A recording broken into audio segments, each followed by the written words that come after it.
we're going to talk about earthquakes. We're going to talk about them in the region, okay? And then we're also specifically going to talk about Cedar City. And you'll be happy when we get to Cedar City. Okay. Any questions before we start? Okay, thanks for coming. And gosh, I feel like I'm forgetting something. All right. Okay, so my background, most of you guys have seen this before. I have a master's degree in security management. I have a bunch of certifications from FEMA and incident command. I've been lots of bad places. I've had my roof taken off 4 times by hurricanes, been through tornadoes, earthquakes, rioting, looting, you know, all kinds of good fun stuff. So, both sides of the street, if you will. I mean, I've been I don't want to say victim, I'm a survivor from bad things, but then I've also done some fun stuff too. Like, so one of the things that's in the news right now is South Korea and North Korea, right? The tension along that border. I spent a whole bunch of time in Korea. And the only reason I'm bringing up Korea, because it's not apropos to earthquake.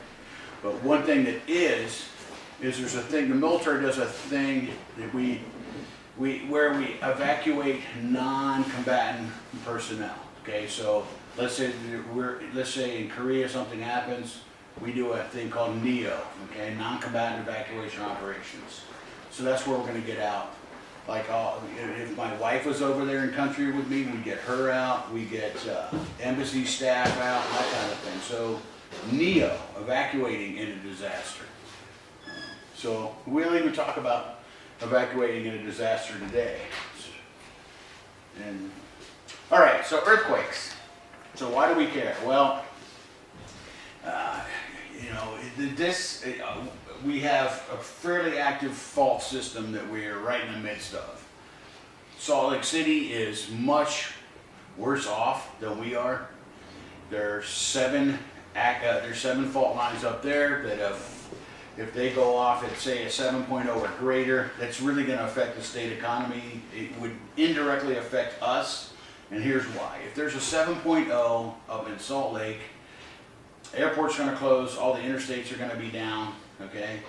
So it's going to limit the things that come in and out of here only because there's no destination, all right? So, and we'll get into a little bit more detail.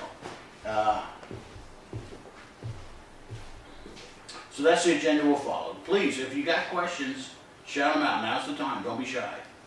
All right, so if you look at the lower 48, right, we all know that Alaska and Hawaii are both on the ring of fire, whatever term you want to use, and a lot of active volcanic activity, earthquakes because of the tectonic plates meeting, right? There's different kinds, you know, the tectonic plates, we can go up, make mountain ranges like the Himalayas or Himalayas, right? We can go down, we can have one that goes up, one that goes down. So subduction zones, that kind of thing. So what we have here on the California coast, right, is 2 plates that meet and they're shearing past each other, grinding past each other, okay? So this is fairly active. Everybody knows the San Andreas and yada yada. Okay, do you guys know what this is? The New Madrid, yeah, that's right. Yeah, I know. You would think that you would say Madrid because it's named for Madrid, Spain, but it's not. Nope, the locals, it's Madrid. Okay, I did my master's thesis on the New Madrid fault. And good morning. Good morning. Here's a handout for today. So the New Madrid fault. Yeah, right smack in the middle of, you know, it's in the Mississippi Valley. The problem with that is if it ever goes off again at any significant level, it will really change our economy. And then there's a small isolated zone right next to Charleston. So those are the 3 major quake zones in the lower 48, and we're going to go into a little bit more detail. So if you look at a global level, we were talking about the ring of fire, right, that goes around the Pacific, okay? We got Asia, Japan, right? Okay, the Pacific, the U.S. West Coast, Alaska up here. So the Pacific Plate is a huge plate. Actually, it's one of the biggest ones in the world, right? And I don't know if it's coincidental or not, but so the Pacific Plate, because of its characteristics, there's lots of volcanic activity and earthquake activity around it. Lucky us, we're a thumb, okay, that comes off of that out of that zone. It comes up, and up the top of that is Yellowstone, okay. So right through here, there's this thumb thing that extends up. So we live right on, believe it or not, we live on a piece of the Pacific Plate, the Pacific Rim. So what's it mean for us here in Cedar? Well, we're actually in a pretty good place down here, okay? St. George has got more active fault lines and zones than we do, right? There's 2 down there, and they're, again, a lot more active. So when we say active, how active is active? Okay, well, Enoch, we had just in March, we had a couple of quakes in Enoch. We had a couple up in Panguitch that are detectable. And these are small, these are 3.0, and most people don't even feel them. Sometimes your livestock will notice it, actually, but 3.0, we don't even feel those. It's got to get bigger than that. The problem, our challenge is when we get up here to Salt Lake, that area, there's 7 contiguous or touching fault lines, okay? So any one of those faults could go off by itself, or they could all go off, or 3 out of 7, or, you know, that mix, all right? So if there's a significant earthquake, 7.0 or greater, in Salt Lake City, it's going to affect us here, okay? Again, the interstates are going to go down because the overpasses up there are not designed to, say, California standards, all right? Different threat. So if there's an earthquake in Salt Lake City, it will affect us. So what I'm saying is we're ready to be self-sufficient. And for how long? Well, we'll get into that in a minute too. Okay, so any questions about the big picture? Okay.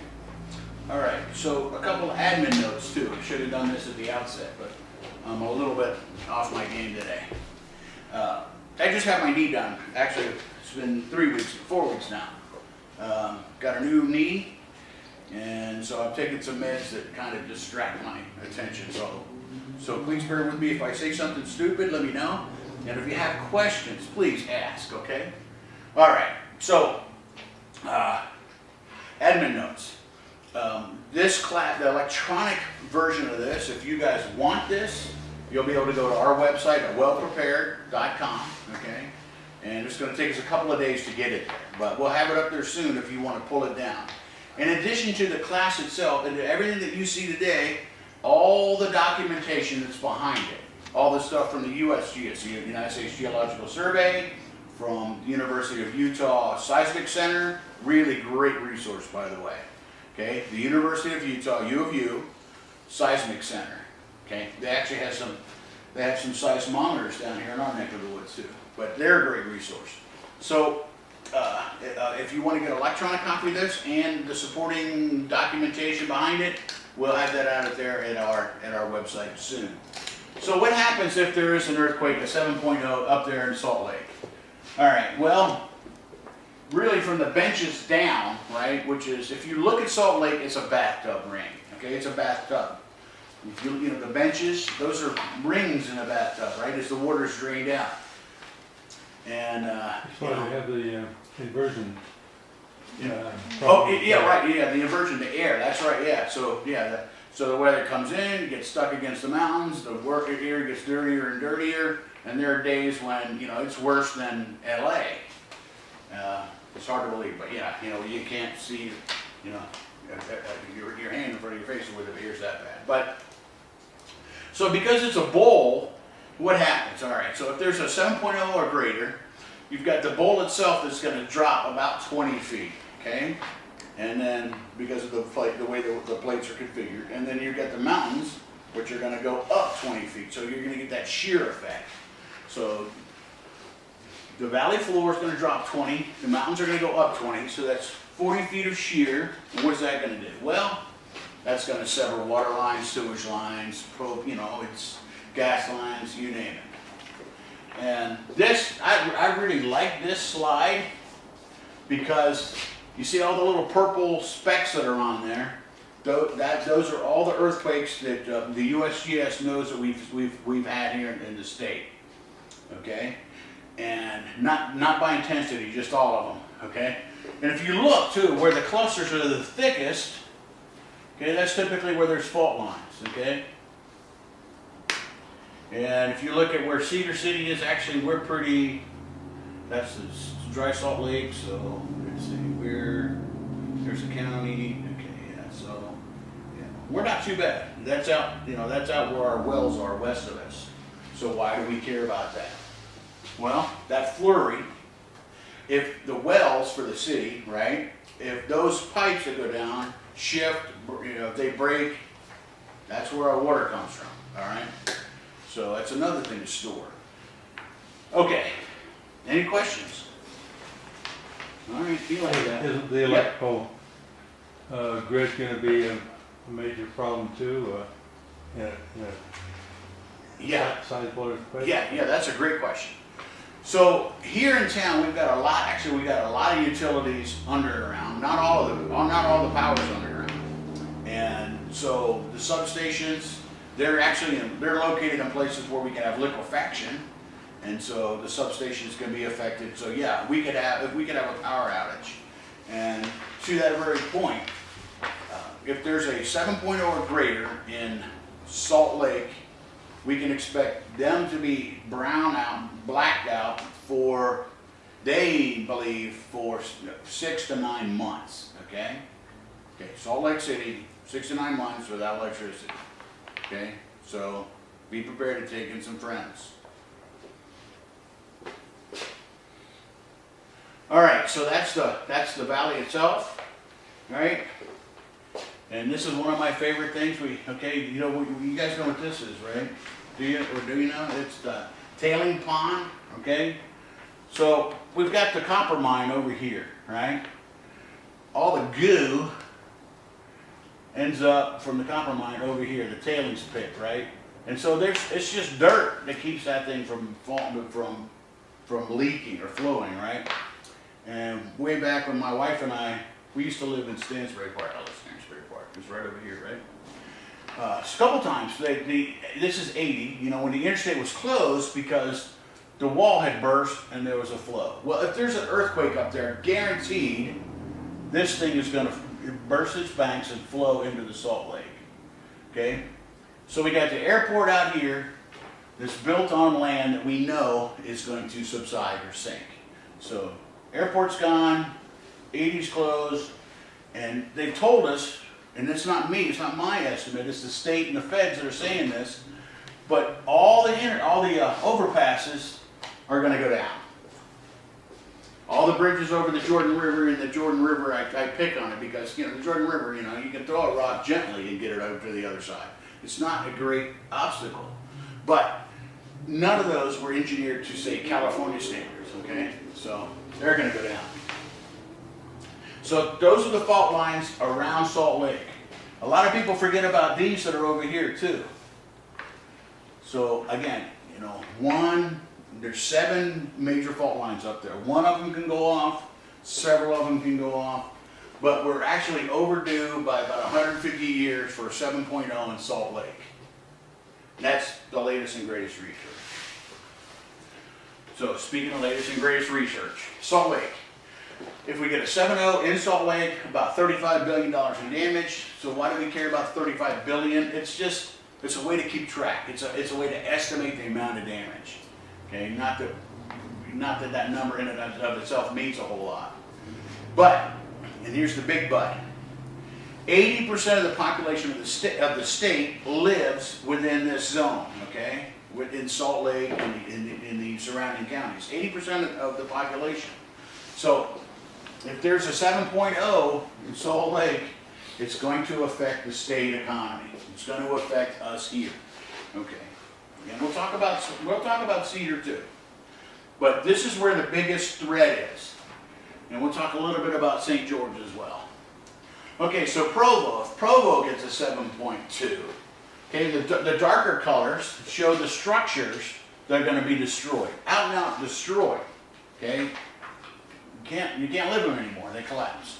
So we got Salt Lake down through Provo, okay.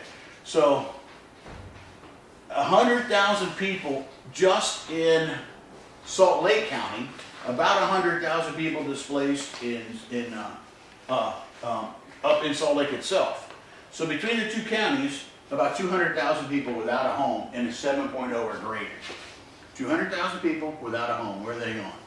Well, probably some of them are going to come here. You got tents, you got a basement. Okay. And then what about the infrastructure? Okay, to your question about power. Or what does it mean? Well, this is where they expect all the bridges, overpasses to go down, where the purple is.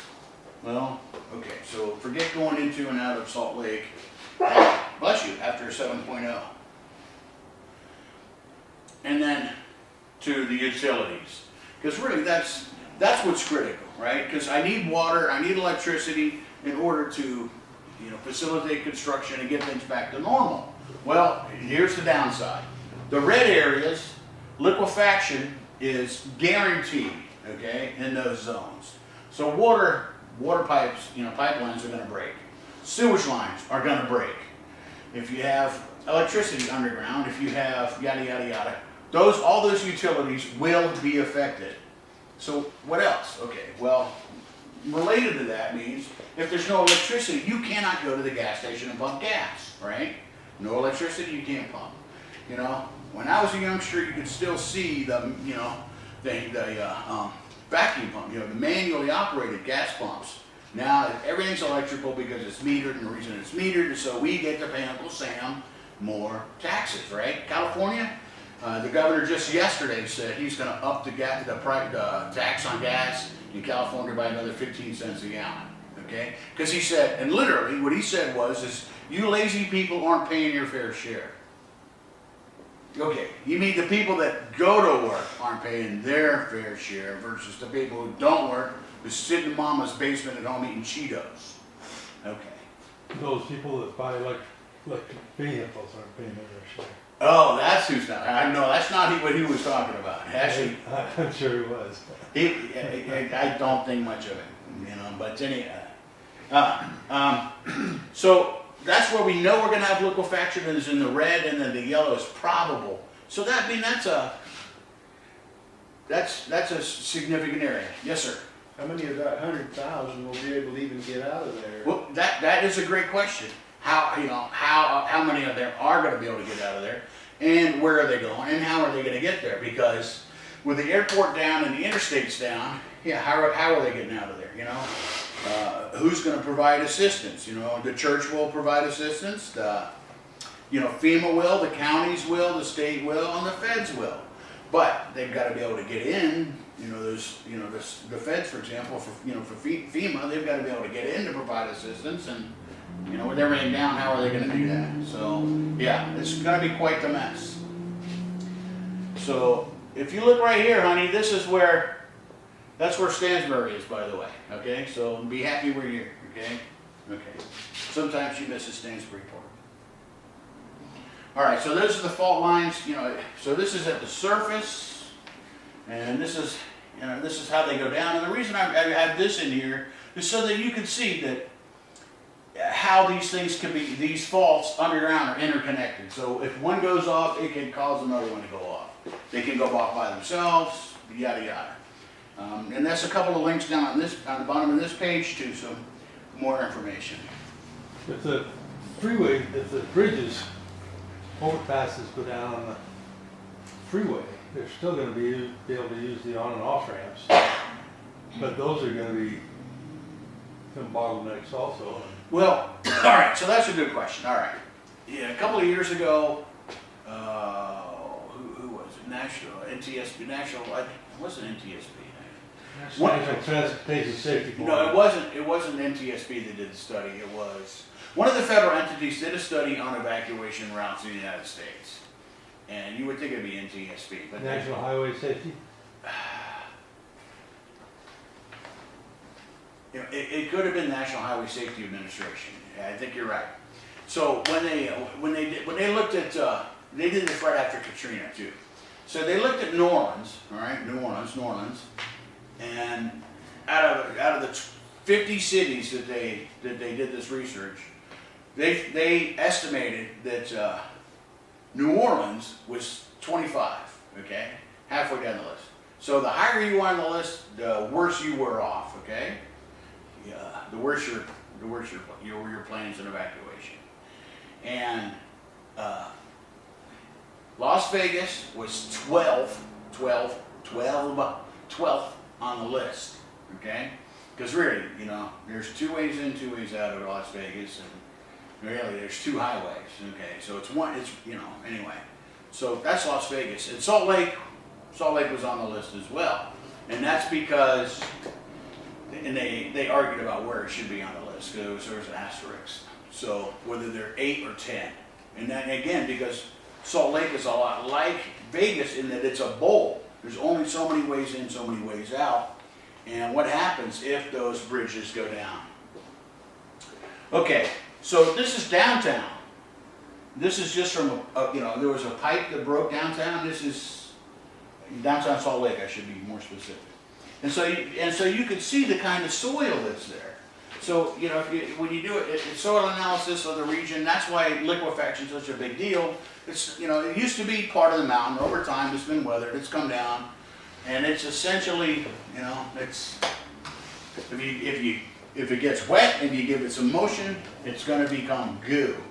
And this isn't the first time you're back. This is from the 40s on the edge of the lake where there was some liquefaction. And can we get liquefaction here? And the answer to that is yes. Yeah, and you don't have all these slides are not in that packet, okay? Because it would be huge, all right? But the electronic copy, if you want to get it, you know, again, we're going to post it on the website. You know, you can actually physically come in here anytime with a thumb drive and get all kinds of stuff. I'm perfectly willing to share with you, all right? Some kind of drive that you want to see with the digits on. Okay, so liquefaction here. So our soil here is the same thing. It's just like Salt Lake, right? It used to be mountain, and now it's clay, sand, gravel. So yeah, if we have a tremor, you know, if we have an earthquake here in town, yes, we will have some subsidence here. But it depends on where you live, whether you'll be affected or not. So more Salt Lake, and I think we beat that horse. All right, so landslides. If you come home and you see your front door is out of kilter, okay, or you've got problems with your foundation, don't go in the house.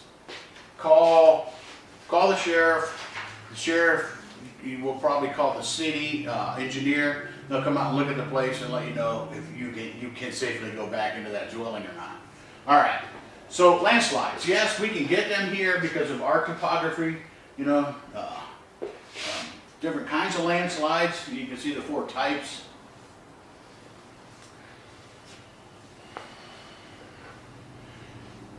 And this is Kennecott. Kennecott, there was a little bit of a little tremor up there a couple of years ago, and this caused $128 million in damage to Kennecott.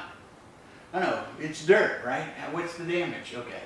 Well, these little white things, that's snow that are on the roads that service, right? Because, you know, we're down here mining and we haul it out, okay? A whole bunch of equipment was destroyed too. So that was a tremor, and that was in one little spot, $128 million in damage. And then this guy's my favorite person in the state to pick on, okay?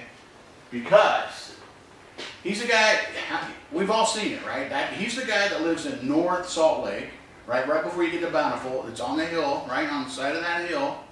And his house has slid down that hill, okay? Okay, and he wants to sue the city, the county, the state. He wants to know who to sue to build him a new house. Okay? nobody made you build there, buddy. You had to know the risks when you built there. You know, the analogy that I use growing, you know, I'm a Floridian, so you build a house on the beach, the house gets wet. Okay, you know, anyway, common sense should prevail, but anyway, so different kinds of landslides that we can have here in the state. Plus, these are some of the ones that we can have here in town. And then something that I ran across, let me do a research for this, is the world's largest landslide took place here in Utah. Okay, Panguitch. There's a chunk of Panguitch, you can see a mile thick, and this happened back when I was a youngster, so 21 million years ago. I was just a kid then. So it went downhill at 200 miles an hour, a mile thick, moving downhill at 200 miles an hour. So we have the world's record for a landslide, all right? And that's up by Panguitch. 21 million years ago, I would not think anything, there should not be any kind of risk like that for us here. All right, so earthquakes, what can they do? All kinds of things. One of the things that I'm concerned about is standards here in the state of Utah. You know, I lived in Southern California for a while. California, as we know, has got all kinds of standards, you know, construction standards, whether it's highways, homes, public buildings, schools, those kinds of things. And I don't think that we have the standards here in Utah when it comes to construction that we ought to, and I'll tell you why in just a couple of minutes. So this was just a 6.7 in Northridge. Anybody living out there when that happened, by the way? No? My ex-wife was out there. I went down there to give him a hand. You did? I appreciate that. Yeah, I wasn't living in California then, but my ex-wife, who was just you know, she was in high school back then, but anyway. All right, so kind of a summary of what the risks are. 80% of the population lives within 15 miles of the fault lines that we were talking about up there up in Salt Lake City in the valley. In the latest analysis between the federal government and the state, they're telling us that 60% of the schools in the state require a retrofit or an upgrade, okay? And 10% of the schools up in Salt Lake, no matter how much money you throw at it, you can't fix it because they're old masonry buildings and they're just going to crumble. So we just need to build some new schools and then demolish the old ones. So in any given year, 20% or actually 20-25% of a fault on any one of those faults up there in any given year, really when you add up all the different faults, there's a 50-50 chance of an earthquake of 7.0 or greater in this region, okay? 50-50. So take a coin, flip it. Is there going to be an earthquake this year? Okay, 50-50. Next year, take the same coin, flip it, 50-50 chance. It's not one of those things that accumulates, by the way. So what do we do about it? You guys know we just did the annual shakeout exercise, right? Yes? Do we all know that? I know, the state's terrible at publicizing that, I think. You know? You know, because whether you know it, so here, annual shakeout exercise. The people that have to play are county emergency management, fire, police, the hospitals do a mass casualty exercise, and the schools have to play. So why doesn't the public play? But anyway, so, you know, every year, typically towards the end of the school year, we do a thing called the shakeout. And if you do a little bit of research, you can look on there and see what are the lessons learned from this year's exercise. Because there might be things in there that you want to know. All right, so what's going to happen? So again, this is Salt Lake. They're going to be without power, they're going to be without water, how we're going to put out fires, sewage, okay? So that's another thing that we should have. I know I just saw one. So disease prevention, okay? And I talked about 10% of the schools will collapse. And then communications, how are we gonna talk? And when we talk, when we say talking, okay, all right, I can talk about that right now then, if that's what you want me to do. Okay, so all right, so if we have an earthquake, one of the things you can do is turn off your gas, okay? If you smell gas in your home, go out and turn it off, okay? Now, you can't turn it back on once you turn it off. The city, the utilities, it actually has to turn it back on. But if you smell gas, turn it off. And these things are just a few dollars. I've got a couple of these. I've got one of these in her to-go bag that's in the laundry room, and then there's also one of these in my to-go bag. So we do have some things that can help you. So speaking of that, so this is an adhesive that you can use to hold things. So in the event of an earthquake, then it'll fall off the wall and kill you. Okay. So back to code a little bit. So code. Are your water heaters strapped to the wall? Yours is. Yours isn't? Okay. Down in Nevada, that is in Las Vegas, that's code. You've got to have it strapped. And that's because if there's an earthquake and she falls over, she's going to become a rocket, okay? All right. In California, that's code too. So that's one of those things that you can do. Get some banding, find a stud in the wall, and secure. And if you can't do it, there's folks that can help you. We can help you in a pinch too. So communications. So here's the deal with communications. In an emergency, the cell phone towers, the ones that are still up, priority is going to be given to first responders. So don't even try to make phone calls. Texting, you might be able to get a text through on occasion. But really, don't type the nets, leave it alone so that the first responders can use those. So what is an alternative? Well, actually she and I, we have a backup emergency communications, and we have these, okay? And what I suggest to you is Tom over here, rocket scientist that he is, and he is a rocket scientist. Okay. All right. So he can do some programming so that you won't have a secure your own network, but he can take the existing network and slice it and dice it so that you have privacy or whatever you want. So you can set up your own network.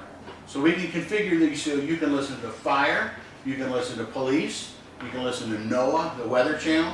You can listen to a variety of other things, and then have your own network and keep one of these in the car or at home or whatever you want. So in the event of a disaster, you have your own communications. And we're also trying to build our own network, by the way. And then speaking of networks, we want to host the ham radio group here one of these days. He's ham certified. He's a hamster. Okay, you don't call him. Yeah, he's an Earl, right? You're an Earl? Elmer. Sorry, Elmer. Yeah. I'm a ham operator. Operator. Okay. So ham radios. And so why am I talking about ham radios, by the way? All right. Well, the LDS Church has got a really good backbone. A whole bunch of antennas, receivers, repeaters, all over the state. And in the event of a disaster, the church can talk.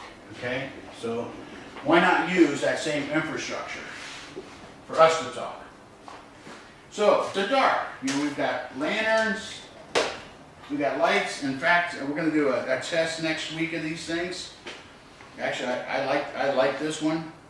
Of course, you guys can even wonder this dead. But we're going to do submerge it in water and yada yada. But actually, you can't have too many flashlights, right? And that's probably the problem, is we have so many you can't keep track of the batteries. But have them in the vehicle, have like one on every nightstand, one in the utility drawer in the kitchen, and yada yada. So you never know. When the lights go out and it's dark, it's good to have a flashlight handy. And this is, I hate to walk through this. Okay, these things, man, I'll tell you. I'm not telling you to buy 1,000 of these, okay? I would suggest get several of these. And here's why. A typical water bottle they don't last. They let the light through, and oh, that's why. These things are tough. They're military grade. You can refill them, and these are the best things since sliced bread. And the lifespan, I think that they're, because of federal regulations, I want to say it's like 25 years or something like, you know what it is off the top of your head? But Because it's okay. it's water. I mean, water's been around quite a while, but I think it's, to be honest, I think it's probably indefinite if you keep it out of the sun, store it in a cool, dark place. Okay, so the grid. Yeah, we can expect the grid to go down, so how are we gonna cook? We carry these solar ovens, by the way, which I think are really great. But for Mother's Day, it wasn't the only thing I got her, okay? Don't look at me like that. I got her other things just beside, okay. So this is a big, really, there's a kit, the big one of these, the ultimate, yeah. It's like having a kitchen in a box, okay? I can go in the backyard, throw sawdust in it, and I can make whatever I need to. So I can make heat, I can make a light, I can cook, I can make boiled water, These things, the best thing since sliced bread, if you go camping, you're going hunting, I mean, I like them. So we can be ready. And then disease, cholera, you can make sure you stay clean, keep your hands clean, right? Your cooking surfaces, keep those clean. And then you might want to have a mask too. So you're not breathing other people's nastiness. So if things get really bad, when society collapses, this is the way, so society collapses, okay? The first 24 hours, folks are nice. You go next door to the neighbors. Hey Bob, how's it going? Yeah, your lights went out. Okay, well here, I'll lend you an extension cord, so you can plug into your generator. 24 hours later, you're back going, look, I need my extension cord for my generator, anyway, so, and then the second phase is that's when we realize that the federal government's not going to come to the rescue, that the cavalry's not coming in, if you look at Katrina, perfect example of that. Anyway, so these are the typical 5 phases of how society breaks down in the event of a disaster. This is the target list for looting, okay? Based on a lot of experience, this is where they're going first. So if you work at one of these, this is a good thing to know. Or these are places you're going to want to avoid. Or, in my case, and there's lots of several medications that I need. So because I'm the VA, it's really a treat to try to stock up on things with the VA. But anyway, so some of these places you're going to want to avoid.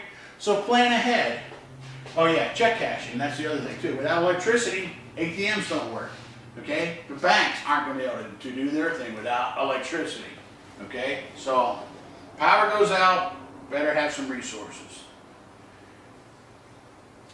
So this is us, okay?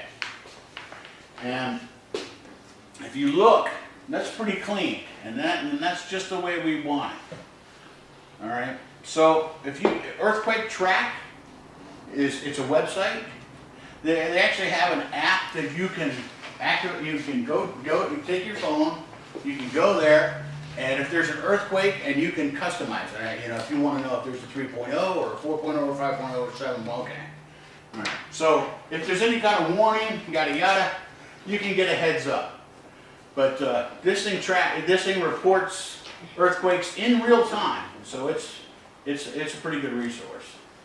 And again, I pulled that up Thursday is when I did this one. So you can see what's something. Let's see. I'm looking for one that's Milford, Utah. Okay, Milford got a 1.7. Okay. Okay, that was a 1.7 right there. Yeah. Doesn't take much to do a 1.7.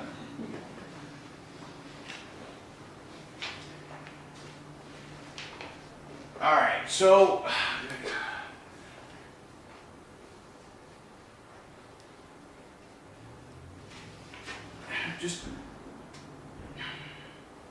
I think I'm missing a couple of slides that I wanted to go over with you guys, because I think I pulled up the wrong version today.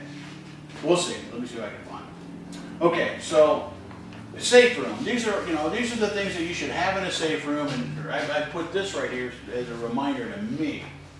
But listen. If you don't take anything else away today, listen to this part, okay?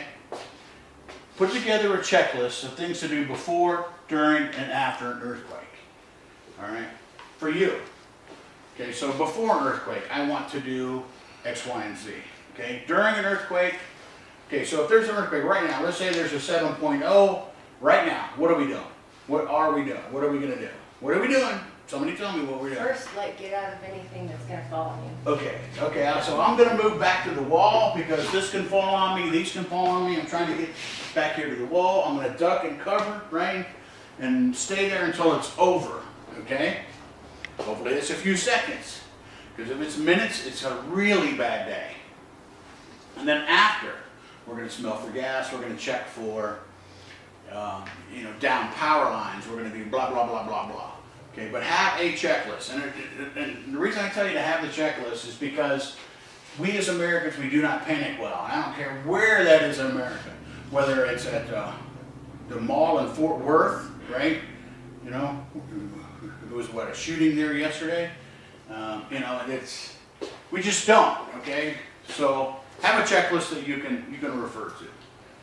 And then this thing, these are bullet marks, right? Those are, I want to say 50 cal. But so that's what's outside on the trailer. We have a shelter that is bulletproof. Okay, you can actually shoot that thing with an RPG, but we don't have a whole lot of RPGs in Utah. But we have 50 cals. Okay, so it's 50 cal proof. Okay, it's bulletproof, tornado proof, hurricane proof. And when I say tornado, I mean, it's the manufacturer is here in Cedar, and he's selling them in Oklahoma right now. You guys saw the tornadoes this week. Anybody see the thing about Elk City, Oklahoma? Okay, my folks have a horse. That's where their horse farm is. Okay, so anyway, yeah, small world, man. Okay, so couple things. So Dowdy, he's the head of the Earthquake Research Center at the U, and he says it's going to happen. It's just a matter of when it happens here in Utah. That's the bottom line. So when is it going to happen, and what severity? And then lots and lots of resources for you.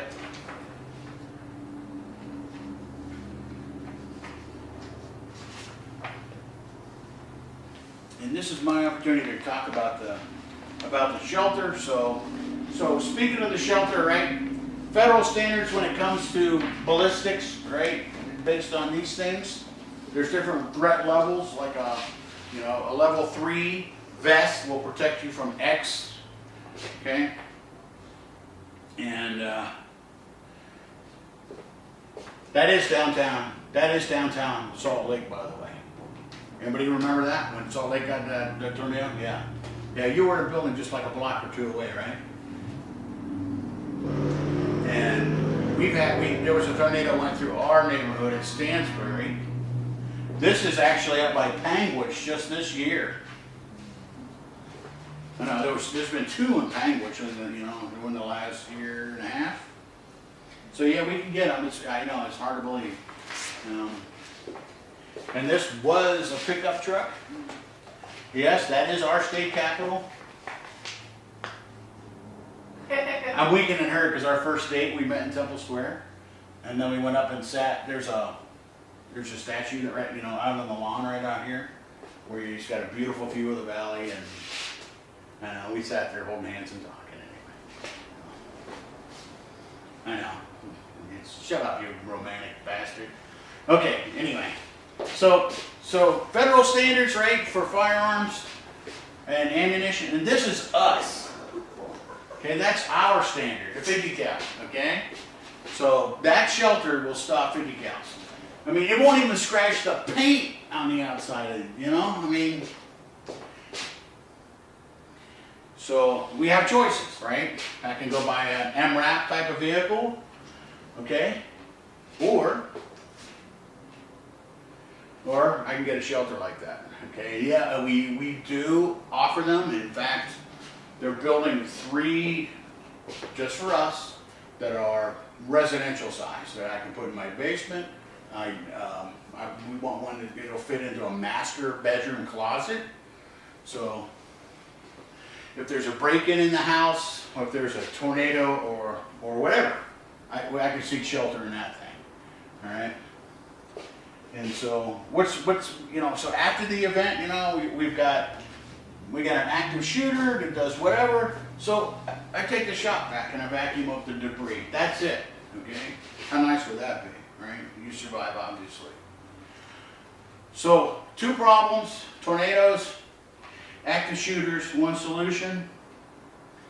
And then, so why do I tell you this? Okay, so, all right, so we're here. I know it's hard to see, but yeah, there is some blue. There are some, these are tornado tracks. Everybody talks about Oklahoma and Arkansas getting the most, Tornado Alley. Florida gets more tornadoes than any other state. Do you know that? Okay, nobody knows that unless you're a Floridian. And that's because a lot of them get spawned off of hurricanes, okay? So we have the regular tornado season, and then we get tornadoes spawned from hurricanes too. So we get hit, okay. So did you see this in the news? The Mueller Park shooting about 5-6 months ago now? All right, so there was a kid, got up in the morning, he was grumpy, he went to Mueller Park Middle, is it middle? Yeah, junior high. Goes to school with a 12-gauge bag of pistols. Mom and dad, they get up, they realize that the gun cabinet's unlocked, the kid's gone. They go to school, nobody was hurt. He discharged the 12-gauge into the ceiling. He was taken into custody, okay? Okay, that is my youngest daughter, okay? Alyssa, Jean Jellybean. That's my ex-wife. Now look, that is an absolutely terrified person, right? Okay, so I believe in these things. If we have one of these in every classroom in America, active shooters, they're just not going to be the problem they are today. So if you have any influence with your school board, tell them to buy and install these things. So if things get really bad and we have to evacuate, let's just say that we have a 7.5 here in town, and there's no water, there's no electricity, and it's going to be 9 to 10 months before we have those kinds of things. Are we going to bug out? As in evacuate, as in leave, okay? Where are you going to go? How are you going to get there? So based on the different kinds of disasters, their intensity, okay, these are just some thoughts. I got a question. Yes, sir. Why would you bug out if you're prepared and all your preparedness is at home? Okay, so that's a great question. Why would you bug out if all your You got all your food, Yep. your water, What if you can't get in your home? your equipment is Yep. at home. Okay, so that's a great question. All right, so I'm just going to pick on my wife, for example, okay? Because we have a place down in St. George too, okay? And yeah, so we have all kinds of good stuff there. But if there's a 7.5, let's say, down in St. George, and we know that the grid's going to be down and the water's down and it's chaos, I might want to move out of there and go to another site, okay, that's safer until power and water is restored, okay? Does that make sense? Well, let's just say your place is right here in town. If you can get there, If I can get where? if you can get to that other place. Well, that other place is up here. Yeah, I should be able to. I can walk that far, from St. George. I can walk from St. George to Burl. Okay, I can do that. Easy.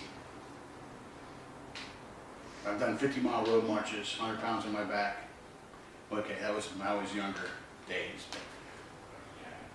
All right, so is there another question? So that's why we would bug out. It might be good to go somewhere else for a while and then come back, or it can be so bad that we go from our from, you know, our bug out location, we have a 100-acre ranch out there in Burl, okay? We got off-grid, blah, blah, blah, blah, blah. And that's where we're gonna go if things get really bad. But here's the trick, is to know when to go, under what circumstances, because I don't wanna go too soon, and I sure don't wanna go when it's too late. So it's always good to have a plan A, B, C. So even if you think that you've got Fort Knox here, you should always have, okay, in case Fort Knox collapses, what's my plan B? Where am I gonna go? And how am I gonna get there? Does that make sense? Or no, you don't, you disagree? All my stuff is here. Okay, I got a pickup, but I can't put all that stuff in my pickup. well then maybe, And it's not gonna yeah, last me long enough to recover from the. okay, so, all right, let's talk about, And yeah, if there's nobody here to protect my house, yeah, it's gonna be looted. right, I'm with you. Okay, so, Same with your house in St. George, yeah, it's gonna be looted. I expect that, yeah. I expect, if I bug out, whenever I come back to, if there's anything left, that's a bonus. And if there's nothing left, then I'm okay with that too. Because, all right, so my plan A is to stay in place down there in St. George, depending on what's going on. If things are really bad, I'm going to leave out of there to go to the ranch, okay? And I've got 3 years worth of food, 5 years worth of water, I got livestock, I've got, you know, off-grid well, I got blah, blah, blah, blah, blah, blah, blah, okay? And Okay, I'll meet you at your ranch. I know, I hear this a lot. And, you know, so we're ready. But even then, I have a plan that, you know, in the event of X, I might leave that behind. Okay, and so why would I do that? Well, I have my pickup, and I have a thing called A bags. They go in the truck. That's the absolutely critical stuff that if I ever have to leave, that goes with us. And then I have a B bag list. That's good to have. That's nice to have. Okay, that's the extra goodies. And they go. We have a bug out trailer, you know, that goes with us. So that if I have to leave Burl and go to my backup destination, then I take the truck, the family, the dogs, and if I can, I'll get the goats in there too. But they would go in the trailer, but in the bug out trailer, and we go. So that's plan C. Okay, everybody should have a plan A and a plan B. But if you bug out, you're also of no help to recovering it. At my old location, I'm assuming my old location's dead for all intents and purposes. It's destroyed? It's destroyed, yeah. So at my new location, you know, when I get there, okay, I got my chainsaw, I'm gonna put me to work. Or, you know, I can, you know, if they're injured, I'll take, you know, I'll sit here with a bandage until you get the medic, you know. I'll do whatever you want me to do. But don't put all your eggs in one basket. Because I used to have these, you know, literally, those things. Yes, ma'am. It takes some really careful organizing to go through what you've stored and prepared to decide what you would take with you if you were gonna bug out. And to do that beforehand is the key, and just organize it. Here's my A priority stuff, here's my B, what can I do without, what do I really need? And plan for that, have it already packed. Yeah, so that is a perfect, that's a better way of saying it. With Yes, your babe. load planner. What? With your load planner. He The load keeps it plan, all right. on paper and Yeah. electronic copy, and he has it all lists so that he can see what he has at a glance. His load plan is critical. Yeah, so we have a load plan to your point. All right, so the A list. That's what goes in the vehicle with me, and it's essentially 72-hour kits plus a few other things. That's the A bags, A. The B is stuff that I like to have, that I want to have, that gives me options, okay? All right, and we have a load plan for each vehicle, so I know what goes where. And so let's just say, for example, we go somewhere and I need A, B, and C. I can send the kid around to get X out of the back, okay, because I can give her a list and she knows where it is. There's lots of reasons. The military is really who develop load plans, but But they're great. So if you should get to that level where all your A gear, right? All right, this is what's going with me. This is what bag it's in, because my bags are labeled. Literally, they're labeled Scott A, April B, April B, April B, April B, April B. Only the women are laughing. Because I'm picturing the shelf, you know, and I'm like, God, yeah. Well, it's for a reason, so, you know, we can take care of things, right? If I have to bug out, I'm still gonna live in comfort. I'm gonna be able to cook, talk, clean clothes, okay. So, SIP, right? Shelter in place, you know, to your point, right? This is, you know, at home, this is where I can have the most goodies, right? I can stockpile. And then, but what if I have to get out? Okay, well, and how much can I get in my car? And in my case, I was talking about the truck, right? The pickup truck, and in fact, I want to add a rack to the truck, a type of roof rack, so I can get more goodies. And then we do a thing called a refuel on the move. Okay, that's as a tanker. That's when you're most vulnerable, is when you stop to put gas in the vehicle. Okay, so and the reason I put it here is so that if you do bug out, what are your safety concerns when you move from point A to point B? Where should you stop? You know, where are you going to sleep? Everybody's going to get rest at some point. How do you do refueling and all those fun things? And then I saw Michael out in the parking lot. I want one of these actually. The solar powered cycles. There's a ramp right behind you against the wall. But put that in the back of the truck. It's got a 30-mile range on a charge. It's got solar built into it. That's what's down here.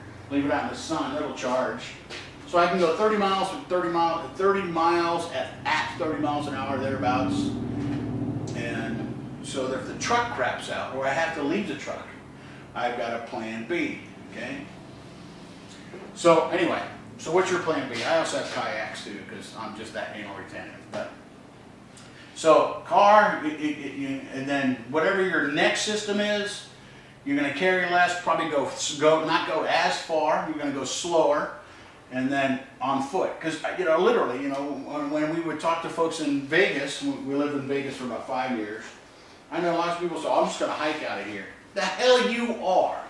You're an idiot. Okay, smack yourself in the head hard. You're not hiking out of here. I don't care what time of the year it is, okay? You cannot carry enough water to get from Las Vegas to another city. Okay, what's the closest city? Okay, well, St. George. Are you going to go to LA? Where are you going to go? Where are you going to go from Las Vegas?